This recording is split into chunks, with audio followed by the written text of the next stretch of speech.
Hi, good morning. Welcome to NDS. This is Nat. మనం morning 7ంటికి చూస్తున్నాము అంటే ఇది మార్కెట్ క్లోజింగ్ టైంలో మనం ప్రిడిక్షన్స్ అనేవి చేస్తున్నాం అనమాట. సో ఓవరాల్గా ఇవాళ డే మొత్తం ఏం జరిగింది అనేది నేను చెప్పడానికి ట్రై చేస్తాను ఈ వీడియోలో. సో మీకు ఆల్రెడీ తెలుసు, మనం డైలీ గోల్డ్ అండ్ ఆయిల్లో ప్రిడిక్షన్స్ అనేవి రిఫైన్ చేసి నేను ఒక ప్రైమ్ అనేది మీకు ఎవ్రీడే నేను మెన్షన్ చేస్తాను అనమాట. చూసుకోవచ్చు, గోల్డ్ కరెంట్ మార్కెట్ కాన్సెప్ట్ వచ్చేసి బుల్లిష్ అనమాట. బయాస్ వచ్చేసి బుల్లిష్ కింద పడిపోతూ ఉంది, డౌన్ ట్రెండ్. తర్వాత సపోర్ట్ వచ్చేసి 29.65 మేబీ 10 ఒకవేళ డౌన్ఫాల్ అయితే కనుక. లేదు ఒకవేళ పైకి వెళ్తే కనుక రెసిస్టెన్స్ 5247 to 5366. ఓకే, 5247 బ్రేక్స్ అయిందా? కరెంట్ 5247 అనేది బ్రేక్ అయ్యి మొమెంటం వచ్చేసి పుల్లిష్ టువర్డ్స్ 5300 to 5316, అంటే పెరిగే ఛాన్సెస్ ఎక్కువగా ఉన్నాయి.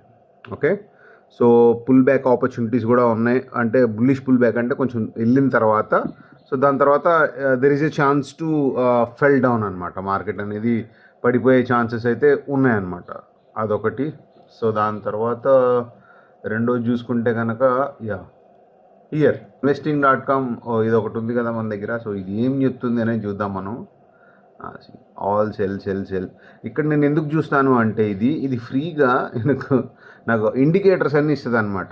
RSI, తర్వాత స్ట్రోచ్, విలియమ్స్ ఆర్, ఇవన్నీ ఫ్రీగా నేను క్యాలిక్యులేట్ చేయకుండానే అది మనకి ఇచ్చేస్తుంది. సో ఇట్స్ అందుకని నాకు నచ్చుతుంది అది.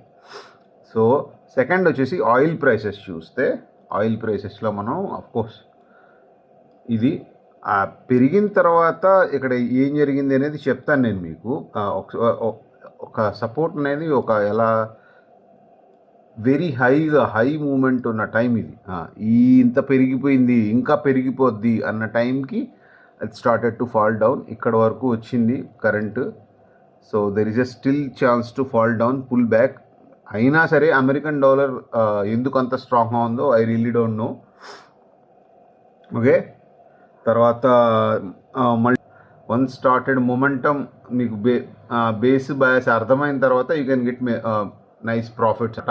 అదొకటి. సో పాసిబిలీ ఎవరికైనా స్క్రీన్ షాట్ కావాలి అనుకుంటే కనుక తీసుకోండి. So you guys can later అసలు ఏం జరిగింది మార్కెట్ దాన్ని బట్టి అనే దానికి డికోడ్ చేద్దాం.